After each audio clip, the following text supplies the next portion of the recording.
Hey, beautiful soul. Welcome to The Cosmic Catch-Up. I'm Corri. And I'm Dana.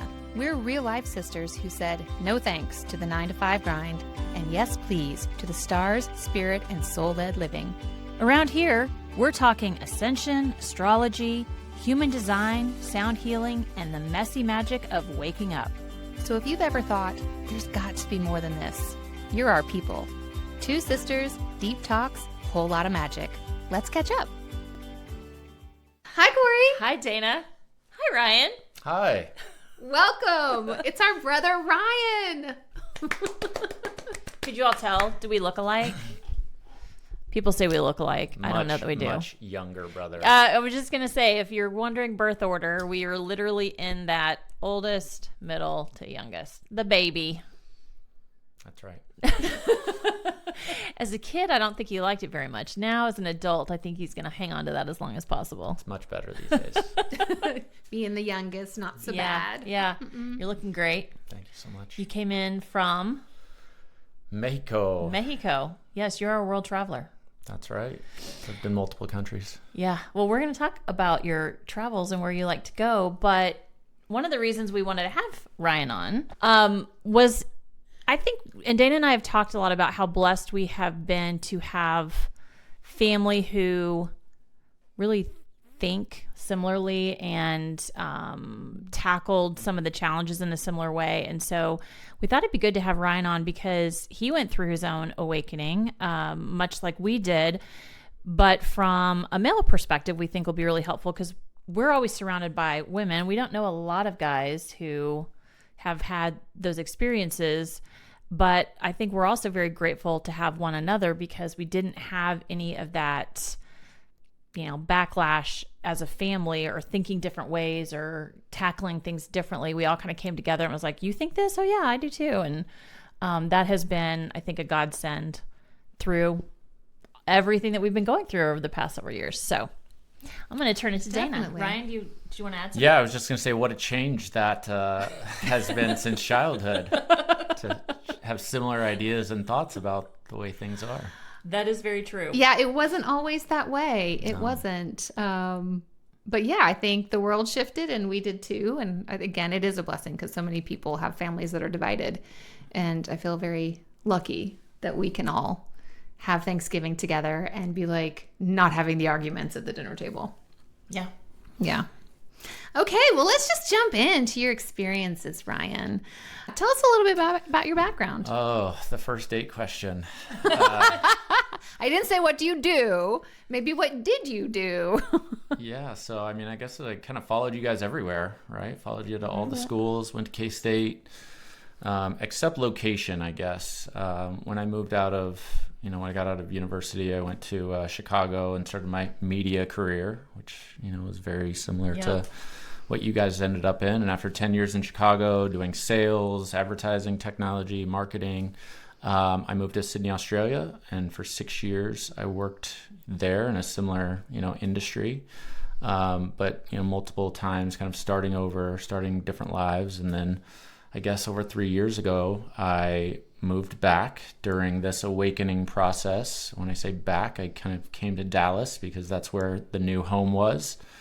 And, it was still in the media profession and the industry, but after, a couple years back here, all remote, kind of traveling around, exited out of that, so to speak, and have kind of been venturing out on my own, doing different things. I have a couple projects that I work on, a little bit in real estate, a little bit in e-commerce, and I am heavily invested and interested in cryptocurrency, which I think we're going to touch on later. Yeah, so we just covered in our last episode our Matrix Awakening, and so it's totally fine to tap in and talk about that.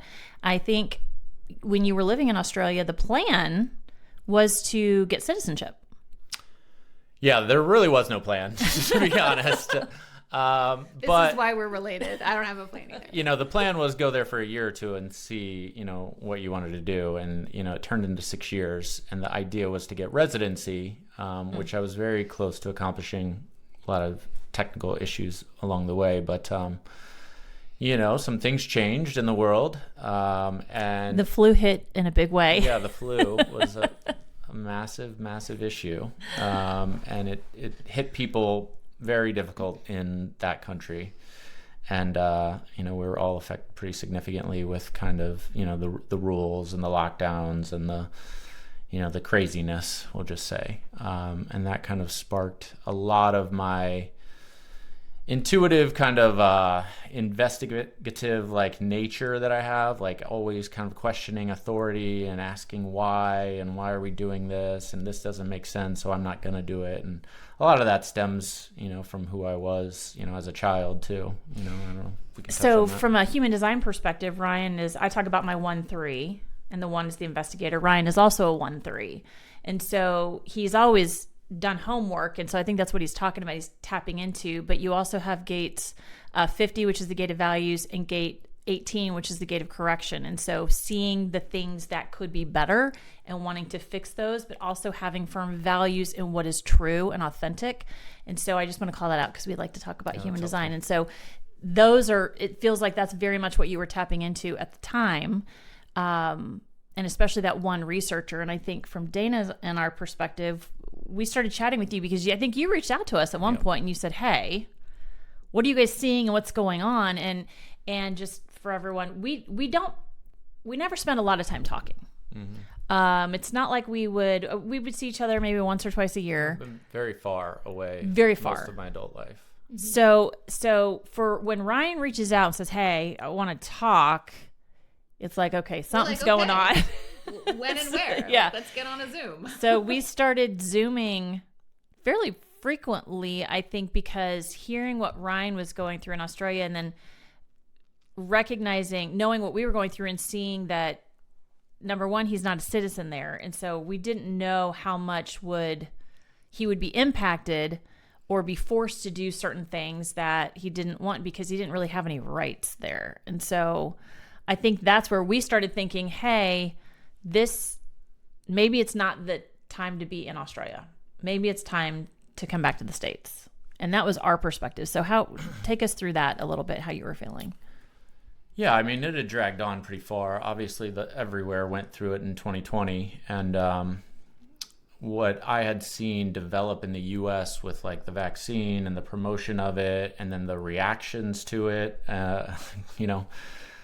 often not so good reactions to it, both physically and mentally. But the fact that the country in Australia was like delayed by a year with almost everything, like the vaccine rollout, the following propaganda, the fact that I was getting truth and information, tidbits from my U.S. network and online and information, it just made me like, why are we doing this now? We've already seen that this stuff doesn't work. We already understand like transmission doesn't work the way that they're telling us. A lot of the information had come out and it was just like they were living, in a different age behind. And so then that really started making me question even more like, okay, these people don't necessarily have our best interest in mind. And when you started to see the propaganda like just unleashed as soon as they got like vaccine deals done with the manufacturers, and then all of a sudden everyone was pushing it and different things were coming out, and it was just like, this is such a lie. Like, it's all a lie. And I was having a real hard time with that because the hours, and days, actually it was weeks and months that we were spending in lockdown, people were finding ways to survive and live their lives as best they could. I took that time to dive into the research, and I was like buried into it, day and night. And that was really difficult because I thought that other people would be possibly doing that too. And I just wasn't getting that reaction from people when I would have this counter narrative, that I was taking to friends or, coworkers. They were looking at me like I was crazy. And so then it made me start to realize, well, you're not crazy. Just the level of influence and propaganda is really strong. And I didn't know how to handle that. And it was very hard to live there, essentially. What made you decide to come back then? Yeah, it was conversations with you guys. It was very hard to kind of picture moving on, but it was also very hard picturing moving on in Australia, just with what I had expected to be restrictions and limitations for me, not to mention, the level of kind of social branding and outcast that, anyone who was against, the narrative was kind of branded as an enemy, to people. So I just didn't really see a life as beautiful as living in Sydney and near the beach was, and the people in my life, are. It was just like I didn't really see a way forward. So maybe that was, now the time to make a different path for myself. I love actually the story, because when Dana and I talk about changing our lives, leaving a job, okay, fine. But Ryan actually, I think, stuck with the job, but left his country, left his friends, left his life. And that's pretty significant. And so for anyone who's thinking about making changes, imagine, and Ryan's not alone. There have been a lot of people who make significant changes like that, but probably felt like your world was shifting pretty significantly and not really knowing what the next step was. Yeah, I would say this was like the dark night of the soul kind of for me, like that experience of COVID, because I had always had some intuition that like the way I was living life wasn't necessarily, like it was kind of unfulfilling. But I was very, we've talked about on my human design, I am very privileged. I've had a lot of good experiences and things kind of come naturally for me. And so I had these feelings of why I have such a blessed life. Why do I feel like it's not enough? Like what's missing here? And I felt that a long time, even in Australia. And then, the career was the career. It was an identity. It was, who I surrounded myself with, in social circles, and it was how you make money. So it's how you survive. And it had, it done really well for me. It turned many opportunities and relationships. So it was hard to say, okay, I don't want this anymore. But then also go, well, what do I want? And I think, having had the time to step back from that life, I see it's so easy for everyone to get wrapped up into that. We don't have time for anything, especially if you have families and kids. And even if you don't, if you've got a partner, or if you just have, friends and family around, like your work is a majority of your day. You're sleeping, you're trying to take care of your body physically, mentally, and then it's like on to the next day. And so me being able to kind of see that, like that life was devouring me. And I think it does that to a lot of people. I think you're right. It definitely has devoured me in a lot of ways. And I think it is, to me personally, it's part of the game of keeping people asleep. Yeah. Because you really don't, to your point, have time for anything else, or even to do research if you were curious about something. There is no time for that. And you're running around in similar circles with people doing similar things. And whether we believe it to be true or not, we are always comparing ourselves to other people, what other people have, what other people do. Do I have enough? Do I have the right car? Do I have the bigger house? Like what, and that we get caught up in that money mindset. And that's what fuels the drive to keep working harder and harder and harder to try and make more. So it's this loop of trying to get more money. But Ryan, I think you just mentioned it, because you were making a good living. You've got enough resources, but you were still not feeling fulfilled. And I think that's what happens to a lot of people. And I know certainly for me and my husband, my family, we made a very good living, but it was so unfulfilling. And so you have to say, okay, well, what's going to change? And so I think you looked at that. And so what did you change? What didn't you change? Yeah. I mean, obviously I changed the location, and that didn't necessarily solve the problems. But it was a step, right? It's a stepping stone. I think what I experienced mostly, and similar to most people, is just fear. It was fear of obviously what was the COVID thing, but when you kind of unpack it and you investigate it, it's like, oh, why are they doing this? Or whoever is behind this, like why? That's really messed up. And then it makes you sad. It makes you just sad, like that the world is the way it is, and we feel powerless especially when you're one voice on an island, like literally. And I was able to kind of find some like-minded people, but it really started the process of like, well, what is fulfilling in life? Obviously, you care about people, you care about humanity, and they're going to do what they do, whether you are shouting from the rooftops or not. So there was a whole process of, okay, these people aren't ready to hear this. So what do I do with that? And then it turns into acceptance, not apathy, but like acceptance that, I still accept you, my neighbors, my friends, and family. And, in most cases, I feel like a lot of people still accepted me. There were some not, Yeah. but I just was able to take that and say, okay, they're not where they are heading on their journey yet. And I think it's important in life in general that like nothing is personal, or try not to take anything personal, because we're all operating in different wavelengths and energies that, oftentimes don't always align.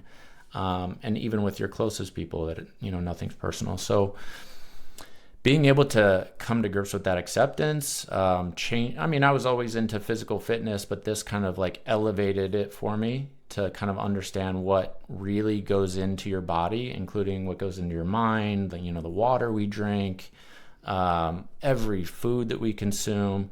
Before, I was just kind of living and be like, make sure you work out, make sure you stay, get sunshine and whatnot. But then this took it to a whole nother level, because, the immune system started to become, topic of conversation. And it's like, okay, what makes somebody actually healthy? And obviously our brains, are the most important kind of component of that to start the process of whatever true health and wellness is. So if I was doing good things physically to myself, but then like I was still doing this career that was unfulfilling or being unsatisfied, I wasn't really meeting the needs of my mind and my soul, in that process. So I have to start making some changes. So obviously I moved countries, which was very hard. One of our conversations, you had specifically told me you're going to have to mourn the death of your life. And that hit me like a ton of bricks, to be honest, because it was like, oh yeah, like, and some people I've remained in touch with and others I haven't, and that's okay. That's not their fault. It's not my fault. There's no blame in that. It kind of is the natural progression of life. But there was that time period where I was back in Dallas at the same company, going through the motions again until the point where they forced me out, like it happens to the best of us. Yeah. And, when we talk about being, privileged, I've been let go of jobs multiple times at no fault, but just for various reasons, restructuring of the business. And every time they've done that, they've paid me to go away. So eventually I started to realize like, this isn't life's plan for me. Like I've been going down this path and like full steam ahead just because of my own kind of materialistic or identity needs or wants, but it wasn't where I was supposed to be. And I can't tell you that I know where I'm supposed to be today, but I know how to look for signals. I know how to tap into my intuition. I know how to let go of fear, which was driving a lot of the decisions around COVID, to be honest. And it was driving a lot of my decisions financially and just driving a lot of my decisions professionally. Like, this is what I need to do. And understanding how to absorb the energy and fear around us, and then process that and like let it go is a big part of that journey. So I love that you brought up having to face fears. So what was that experience like? Did you feel like I'm going to consciously face these fears, or was it sort of forced upon you? And then what is your process for kind of allowing that fear to be released? I mean, I think any experience in life, it's in a way forced on you. You just go through life, and driving down the highway, is a fear sometimes. Like, if you ride with Corri, it is. Yeah. So, I mean, getting on an airplane, which I've gotten on many, and it's like those are kind of smaller things, but they're just in the everyday nuance of life.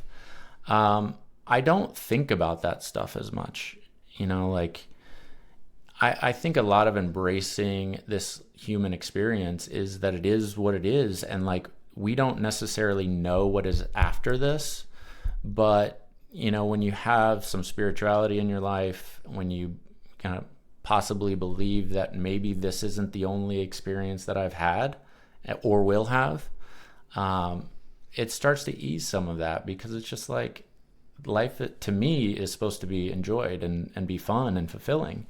So you have to kind of take the good with the bad, right? It's, you see this a lot, but without light, there's not darkness, and vice versa. So everything has, that balance between it. So it's okay to have fear. Have you taken a look back to see your growth or how you've changed? And do you recognize the person that you are now versus who you once were? Yeah, I mean, I don't think I've just like completely changed like who I am and like the foundation of me. I think there's just a level of awareness and consciousness more that's there now than there used to be.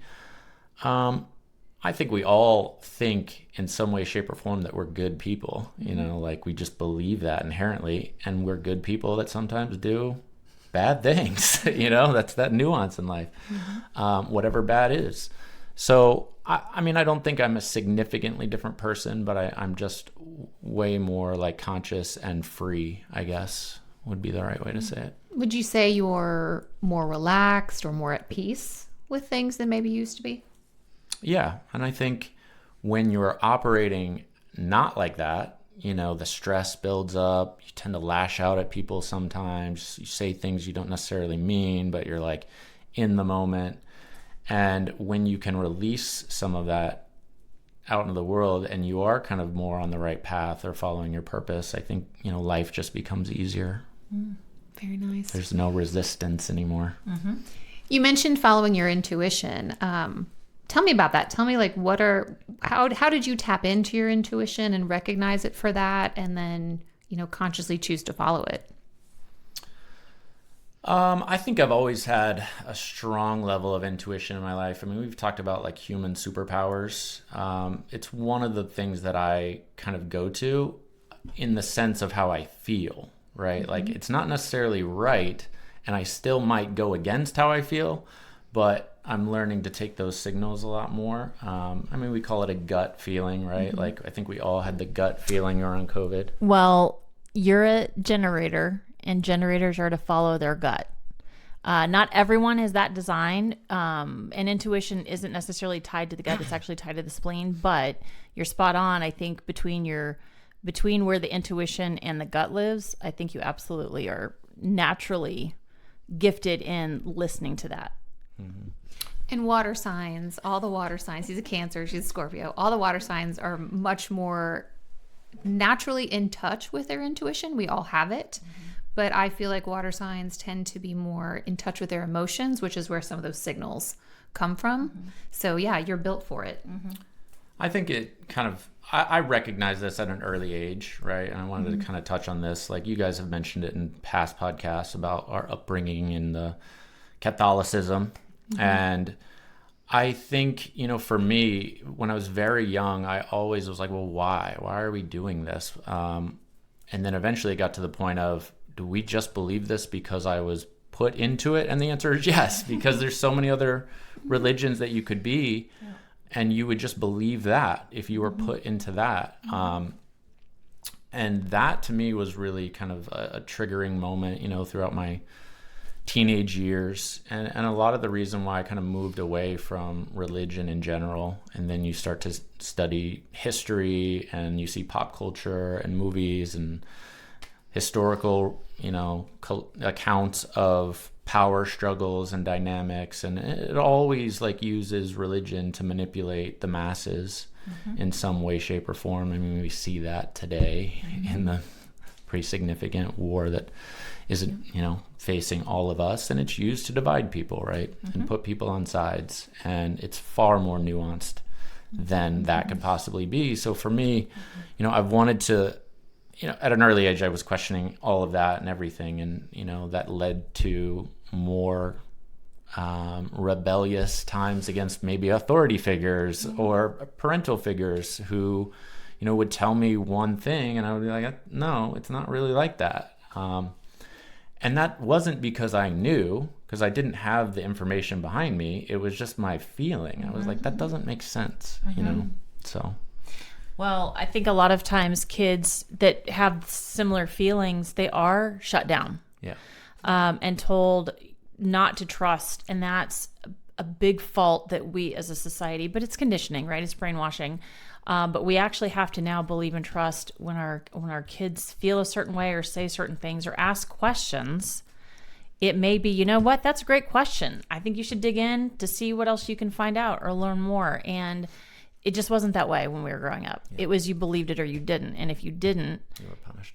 Yeah, I mean, so to speak, or you were an outcast, right? And that's all a lot of conditioning from society. Me for COVID. I mean, it did. It really did. Question everything. Yeah. All right. So thank you for sharing all that, Ryan. I think now let's fast forward. So you came back, you had your dark night of the soul, you're really leaning into the research, you're trusting your intuition, and then you're looking for more fulfillment in your life. So how did you find or become like free in your lifestyle? And what does that mean to you?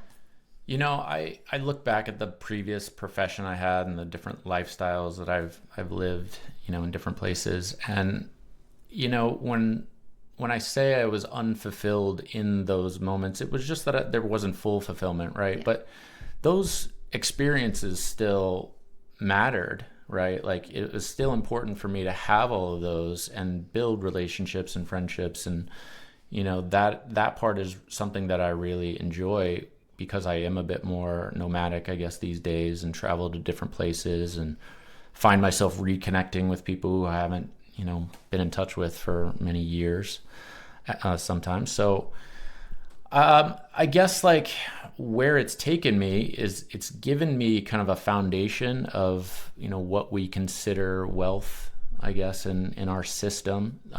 That has been somewhat freeing. And it's allowed me the kind of runway to try different things. And not everybody has that runway. And so I fully get, you know, where that can be super scary for people who don't have anything to fall back on.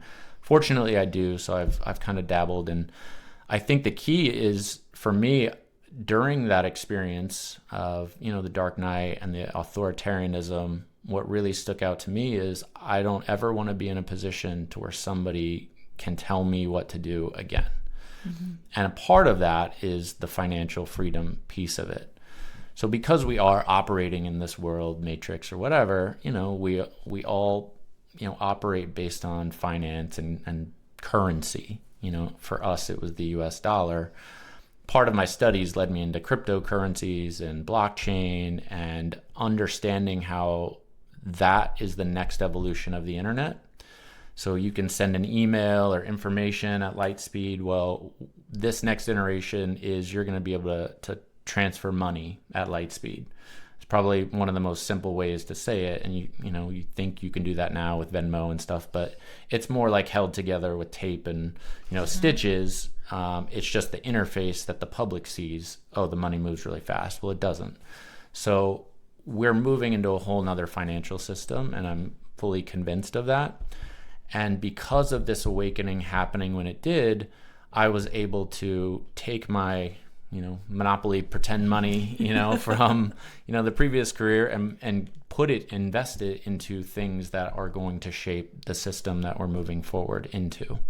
There's a lot of technicalities into that, but that's essentially the gist of it. Well, I think it also didn't hurt that, I say growing up, but in your 20s and 30s, you were already investing in the stock market. Yep. So you had a really good foundation from a financial perspective of you were already playing in the financial space. So, and I loved it. I witnessed it when Ryan was deep into research. He's like, this crypto thing, it's going to be a thing. And crypto's been around a very long time, right? But it really hadn't, everyone knows Bitcoin, but I still remember when that first came out and I was like, that's whatever, that's stupid. And now look at it. But you started going down deep rabbit holes with crypto, and you really taught yourself, which I think is a testament. Again, you were very much into the stock market, and to me, it resembles that. Yeah. So I think you had good foundation, but you're the one who really kept saying, okay, guys, you really need to get into this crypto. And we're like, I don't know. We're not really ready. We're not ready. So you were doing it for a couple years. And then we finally were like, okay. I think we need to try it. So thank goodness you did it, because I don't know if we ever would have gotten behind it. And for those of you who I've obviously heard of it but haven't done anything with it, I think we're still on the precipice. Would you agree, Ryan, that now's still a great time to get into crypto, but it's going to take off? Yeah, it's gonna be massive, and we're still at the early stages. I mean, everyone sees Bitcoin and they go, "Oh, I missed it," And to an extent, I kind of feel that way too. And it's possible that you've missed the Bitcoin, massive gains. In theory, it should still continue to go up, but there are plenty of other assets and blockchains that are being implemented kind of behind the scenes or being artificially restricted along the way that are still super, I guess, undervalued, you would say. Are they way up from where they were 4 years ago or even a year ago? Yes, like in many cases they are. Will all of them make it? No. So it is something that, you have to put in a little time and energy for, and then use your, intuition. And there's so many people on the internet telling you one thing or the other thing. And that was part of the early journey too. Fortunately, I got in, 4 years ago where there wasn't as much. So it was kind of easy for me to spot like the scammers, so to speak, or people who, weren't authentic is probably a better way to say it. And I found some, sources that I really resonated with and then have trusted along the way. And it's done amazing for me so far. I love that. So I think if you just had one simple piece of advice for someone who's like, okay, maybe I should get into crypto, but I don't really know where to start. You mentioned research, but is there, do you recommend like finding someone who does a 101, or are there papers, or what would that look like for someone? There's many ways. If you want like trainings, they're out there. Sometimes that comes with a cost, right? Like an education course. And then you don't know, is this good education? Should I give my $100 or $200 to this person or that person or whatever it is? So do I have people? Yes. We could list, resources in the notes if that's something you want to do. Yeah. But I think that's something you have to just try, right? You have to say, okay, well, start with Bitcoin. Bitcoin is always like the gateway drug for this industry, right? It's like, okay, what is Bitcoin? Learn about Bitcoin. Once you understand what that is, you'll then be able to understand these other things and why they're either better or different than Bitcoin. And then you'll start to understand, like if you just take a history lesson, which you can find on the internet for free, like when did it start? How did it start? Why did it get to where it is today? Learn about the cycles that we've existed in up until, this period, and what happens during those cycles. And then you start to dabble within the next 2, 3, 4 different cryptos just based on scale and size. You start to understand what those are. What my advice to people would be, stay away from the meme coins. Yeah. And those are generally pump and dumps where influencers or people behind the scenes are essentially plotting, right? Like they want to pump something up till retail gets in, and then once it scales, then they sell to retail and they pull all the money out of the thing. So those things get mixed in with like real world utility assets or legitimate companies who are building something. And if you understand what they're building towards, then you can start to see and predict what the future holds. I think that's great. And as a reminder, we are not financial experts. We're not giving financial advice. So I will just caveat that, even though we do say that at the end. It is important to do your own research. But I would also say, where Dana and I, of course, we listened to Ryan and we started looking at some of his resources. But to me, it was very similar to the stock market in that if you could pick a reliable crypto, and there's a lot of conversation around XLM, XRP, there's many. But if you want to dabble, learn how that works. You're going to need to learn how wallets work. You're going to need to learn how the exchanges work. Like there's a lot that goes into it. So it's not just, well, I'm just going to go do this thing and see. But I tend to agree with Ryan that a financial change is coming, and this is a great time to start learning about what that looks like and how you get involved in that, because as our financial systems change, it's inevitable you're going to have to get in. So you might as well start learning it now. In my opinion, one of the guys I follow generally says like within, 4 or 5 years from now, you're either going to be part of the system or you're going to be consumed by it, or essentially like you're going to be in it. It's just, do you want to own some of that? And to me, that's where I landed years ago, where it's like, we're going to see something like we've never seen before. And this is the great financial like shift of money, right? We've talked, it comes every kind of 100 years or so, or currencies go away. But this is the wealth transfer. And I don't know if you want to get into Nasara Jasara type stuff, but we can. It was more like when you guys talk about Nasara Jasara, and there's people who think that that's, reality. I think that can manifest itself in different ways. And, with money coming back to the people, I think this is, whether that's true or not, like money, there's an opportunity for it to come back to the people in huge volume. And when you think about like the institutions or the things that we may be up against as humanity, well, there's going to be that. It's always going to be there. But the quote unquote bad side of things probably underestimates the amount of good that can be done when hundreds of thousands of people also get immensely wealthy in the process and kind of use that wealth for good. I think we're moving away from the 1% that are wealthy to the, let's call it, 99% wealth. And Dana, doesn't the astrology talk about financial shifts? Oh, yeah. Yeah, we've been the last 7-ish, 8 years with Uranus in Taurus, which is a shakeup of financial systems, is one of the probabilities that goes with that. So our financial system being shaken up, yes, we're getting a little taste. Like Uranus has moved into Gemini, but it's going to retrograde back into Taurus and finish cleaning that up.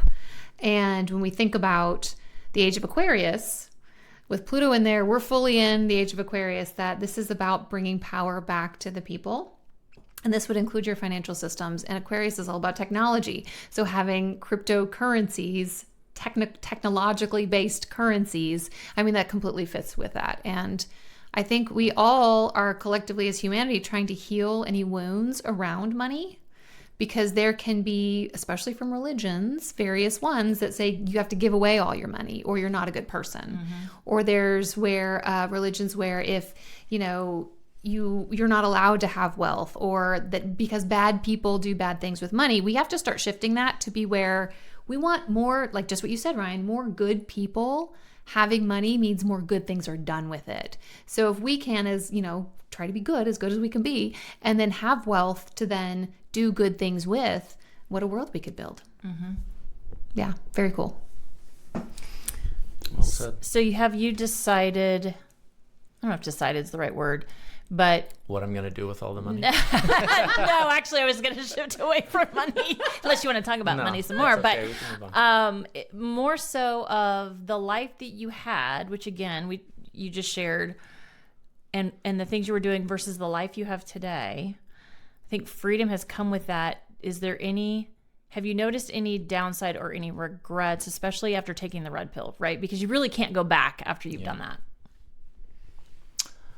I don't really think too much about like regrets. It's more the present day and like the next couple days.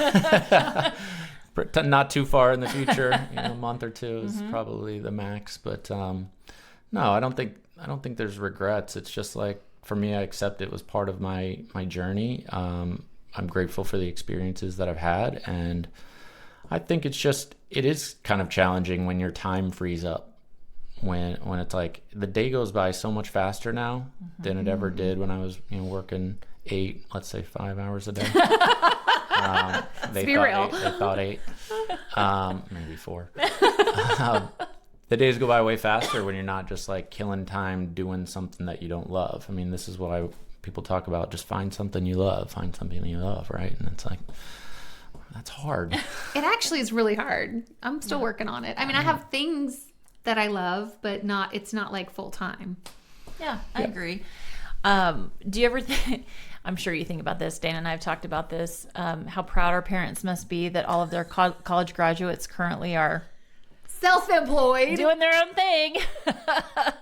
We're not unemployed. We're self-employed. I actually think mom is just like relieved more than anything, because she's like, they figured it out. They're not asking me for money, maybe a roof sometimes. Yeah. But, yeah, I think she's like, if you guys aren't worried, I'm not worried. Yeah. Which is super great, because I think there are probably parents or family members, friends, whomever, that are like, how are you going to survive? What are you going to do? And really pushing that fear mindset, where again, we picked our family, right? Yeah. We talk about that. We picked our family prior to coming here. So we must have been onto something, where we were very fortunate that we have always had supportive parents in that do what you want, go do what brings you joy. But I would say growing up, it was, you got to go to college and get a job. It was very much how they were conditioned. But now, maybe they're like, you must be onto something. Because of course our mom's retired, and I think she really enjoys that. So we're like, we're retired too. we're going to do it at a lot younger age. So there must be something to that. But I think we were very fortunate that we haven't got a lot of pressure to like, you need to get back to the 9 to 5. Yeah, I mean, we're all over 40 at this point. They know. They know. Yeah. Sorry. It's not like anyone can tell us what to do. That's true. That's true. But no, I thought about that. I thought about like the life that we were raised in was like an honest living, right? Like work hard and you'll get rewarded. I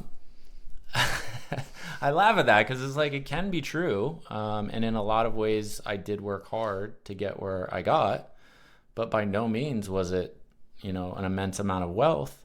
And I think it's like that for a lot of people. And the system is a debt-based system that's designed to keep everyone chasing the carrot, right? Distracted, not tapping into their, special powers, so to speak. But I just feel like I always even question that. Like, why do we have Monday through Friday as a normal work week at 9 to 5? Why? Or it's like, and then you start adding in these big city living, and it's 2 hours of commuting, and then it's like, this doesn't make any sense. I'm going to work 10 hours and commute 4 hours, and then it's like, sleep and eat. Like, that's not a life. And for what, right? Because we keep telling... To get a little ahead, just to save till you retire. To save till you retire. And by the time you retire, your joints hurt, you've got aches and pains, you've probably got diabetes or, some disease from all the... That they've given you. Yes. So we work really, really hard for what? And I think you figured that out. I learned it earlier. Obviously earlier than all of us, since I'm the oldest. Others have learned it earlier than me. I'm not like tooting my horn here, but it's true. But I think there's something to be said for, wait, this doesn't make sense. Why would we work ourselves to death for what? I think that's a great lead into my question for you, Ryan, is how do you now define, what does sovereignty look like for you? What does freedom look like to you? How would you define those? Yeah, I think sovereignty is just sovereignty over your own being and your decisions and choices, right? And then that ties into freedom, with the freedom to not be enslaved by the system that we're in. And you have to kind of play the dance, right? Because there's a certain amount of identity things that are coming out, and that will all be part of like blockchain, and our information is out there. And it's like, it sounds like that's not freedom, and it's not, right? But if you want to live in this world, that there are many good things about, like getting on a plane, right? And being able to travel, which I do, you're going to have to get along with it, right? And like accept it, that's part of the system, or the newer system, or whatever you want to call it. But for me, freedom does tie back into finances, right? And so I'm trying to build a life or businesses that pay me money for not much time. I'm trying to invest in things that have significant potential in the future, to create kind of that foundation of wealth that allows me the freedom to go anywhere, do anything, not be restricted by a cost of something, to be able to give to others and people in my life. That to me is freedom. And whether that leads to the ultimate happiness, who knows? But it's better than what you described before to me. Well, and you're your own boss. Right. You're making your own decisions, your own calls. And to your point, you're not held accountable to someone else and really making that other person money. Yep. You're making your own Working money. for someone else forever. Yeah. Do you have any mindsets or practices or habits, rituals perhaps that help you, live a more free life or help you, kind of navigate or embody this like between worlds kind of situation we're in? I think part of my design is that I need the ebbs and flows of things. Like we talked about this, where it's like I don't have a set like time I go to sleep or a time I wake up. I do it based on feel, right? Like, okay, now my body needs rest. Now now it needs this. Now I need the sauna. Now I need meditation or whatever it may be. I can feel when I'm lacking like stimulation. So whether that be I need to learn something, like I need to challenge myself.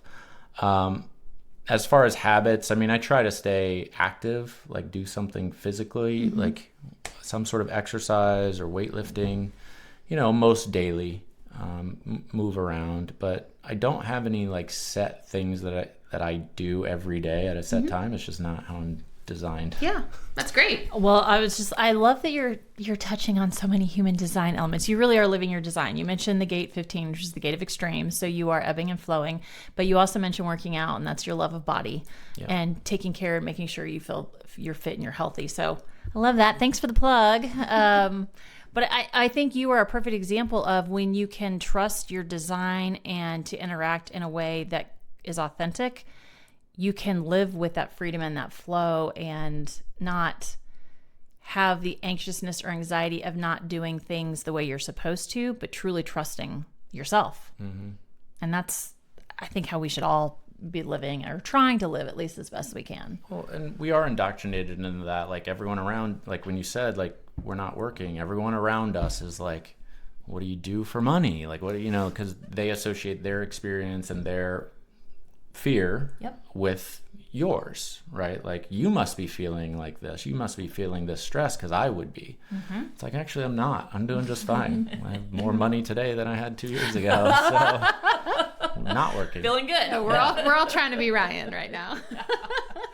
I know. If anything, I'm like, how can I be more you? Yeah. Good example. What's on your to-do? You said you really only do a couple days in advance. So you're in Dallas right now. You came in for a visit. And especially for the pod. Thank you. Yeah, thanks for that.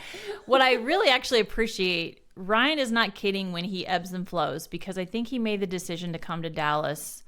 It's like we were notified and 3 days later he was here. Yeah. So you just kind of, this feels good. Think I'm going to go. Feel it out. What I do. Yeah, but you're exploring going to some other countries and doing some other things, right? Yeah. Still working on the businesses. We've got our first house that's almost complete, so I need to sell that. So if there's any buyers in Wichita, Kansas. Oh, hey, yeah, shout out. If you're looking for a house, contact Ryan. Yeah. So I'm trying to make sure that's in a good place, but I'm thinking about going to Spain and dabbling in Barcelona for a little while, just exploring, doing things I will live vicariously through you, because that sounds amazing. I'll take some photos. Yep. Please send them in. Send photos. Okay. Well, I think Is this Ryan associated with me or just in general? throwing cards around. We like to pull a card for the collective. Yeah, okay. So what's the collective energy? We can pull for you after this. Off camera, we can pull for you. We should let we should let our guests. Yeah, Ryan should pull the card, and then, but if you want to try your It's gonna hand, be like an abundance card. well, sure. We'll take it. That sounds great. Pick a card, any card. I think this one. You want to interpret it as well? Ooh. Oh. No, I'll let you guys do that. The card is power, and it's a mountaintop with lightning striking it. It's a beautiful card, but it is all about the power of nature. So do you want to give your thoughts on it? You go, and then I'll go. Well, okay. So this whole episode has been about finding your own power and your own divine sovereignty and your own freedom. And I think really this card is just saying it's all within you. You have it whenever you want to tap into it. And it is it is as simple as making a choice. It doesn't mean there's not fear. It doesn't mean it's not hard or scary or any of those things, but it is really a choice of how do you want to live. And love not that. without obstacles along the way. Well, and that's a little bit what I was going to touch on, is because sometimes a storm and lightning and thunder can feel very scary. Mm-hmm. But it's actually really beautiful, and thunder makes light. And so even in the darkest of times, there is always light. And so, and Ryan even mentioned, you've got to have both, right? There's a balance. And so there's this beautiful, I don't know, it feels dark and ominous, but it's also just beautiful and light and bright. And so to Dana's point and to Ryan's point, I think there's always light within the dark, and look for your power, and you'll shine. That's great.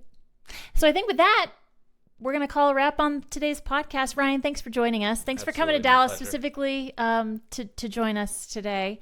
We wish you well on your next adventure. Don't be a stranger. Thanks, everybody, for joining us on the Cosmic Catch-Up. We'll see you next time. Thanks for catching up with us on the Cosmic Catch-Up. If today's episode sparked something in your soul, hit subscribe, leave a review, and share the magic with your fellow seekers. You can hang with us on Instagram at The Cosmic Catch-Up for behind-the-scenes updates and more cosmic goodness. And if you're feeling the call to go deeper, we offer personal guidance through our individual practices. All the details are in the show notes. And if it's aligned, we trust you'll feel it. Until next time, keep following the magic. The content we share reflects our personal experiences, insights, and opinions. We're not medical, legal, or financial professionals, and we encourage you to always do your own research, trust your intuition, and seek guidance from qualified experts when needed. Take what resonates and leave the rest.